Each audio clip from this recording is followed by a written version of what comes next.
just a few days away then from the 2023 Indian Premier League, and of course I'm sure a lot of you would be looking at the tournament for different reasons. Can the Gujarat Titans defend their title? Can MS Dhoni win one more for the Chennai Super Kings? Can Rohit Sharma come back from that disappointing season last year and help Mumbai Indians to another IPL title? Can Virat Kohli find IPL form and help RCB break the title jinx in the tournament? There'll be several reasons why different people will be clued up and excited for this edition of the Indian Premier League. However, remember, this is also the ODI World Cup here.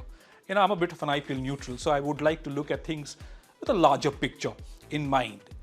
A lot of India's batsmen have over the years said strike rate is overrated, even in T20 cricket. Now look, we are in an era where strike rate is the buzzword, even in one-day cricket.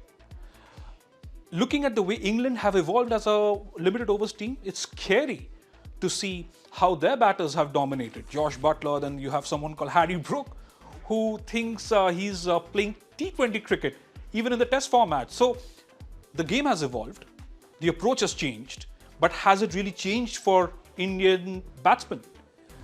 There seemed to be an inkling of that kind of change before the Asia Cup and before the T20 World Cup last year. But when it came to the actual tournament, you saw what happened. The openers struggled. Virat Kohli scored runs, but again, strike rate was an issue. Yes, he won a fantastic game against Pakistan. But you speak to a lot of these guys and they'd say, look, strike rate is overrated. Is it really overrated?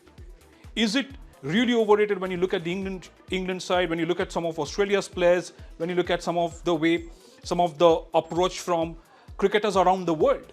Now, you can argue that, look, different teams have different approaches, different styles, different tactics. But here's the deal.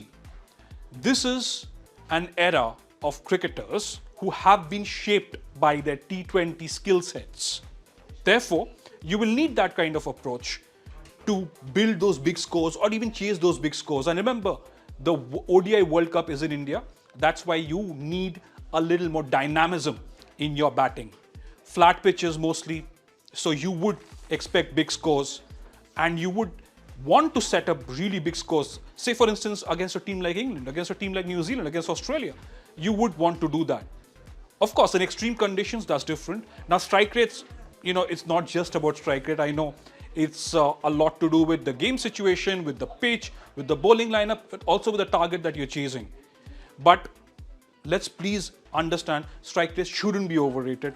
There is a case to be made for batsmen to be a little more aggressive, and India particularly have suffered because the batsmen have tended to go too slow at times, even in T20 cricket. Again, T20, the IPL and one-day cricket, obviously different formats, you need different strategies, but you've seen how batsmen prefer to be a lot more aggressive right through different patches of play, right through different phases of the innings. So let's hope that you get to see a lot of that. Of course, the IPL will be crucial because Virat Kohli, he had a terrible season last year. Can he bounce back? He's looked in good form of late, scored a few ODI 100s, scored that big 100 against Australia in the drawn Ahmedabad test. Didn't get too many runs against Australia in the ODI series, but that's okay.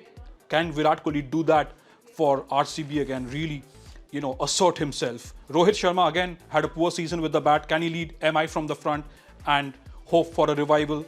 Surya Kumar Yadav, fantastic T20 form, but 3 consecutive ducks, 3 consecutive golden ball ducks actually. Can he really bring that up for Mumbai Indians again? You'd want to see that. KL Rahul, I'd be interested to see how he approaches the game. Is strike rate going to be an overrated word for him as well? It shouldn't be. Strike rate shouldn't be overrated in the modern game. Hardik Pandya, a fantastic captain that he proved to be for Gujarat Titans last year. Can he replicate that and assert himself as the one and the only T20I captain for India? So stay keyed in. And by the way, there'll be lots of IPL action on the India Today YouTube channel. So please stay tuned and you will get a lot more of that right here. This was Rajesh Gupta bringing this to you for India Today YouTube.